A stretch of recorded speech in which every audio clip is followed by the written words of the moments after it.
First நம்ம பார்க்க போகிறது green penny. Green penny function எப்படி இருக்குன்றதை நம்ம பாக்ஸ் ஓப்பன் பண்ணி பார்க்கலாம்.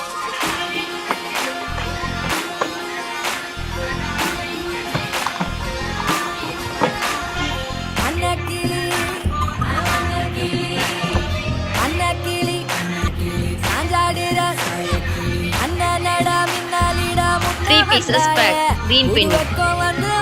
நெக்ஸ்ட் நம்ம பார்க்க போகிறது gold rush, gold colour function. Next நம்ம பார்க்க போகிறது சில்வர் ட்விஸ்ட். ஓப்பன் பண்ணி பார்த்துடலாமா பாக்ஸில்? Silver colour function 3 pieces. Next நம்ம பார்க்க போகிறது ரெட் ஜெட் எக்ஸ். ஓப்பன் பண்ணி பார்த்துடலாம்.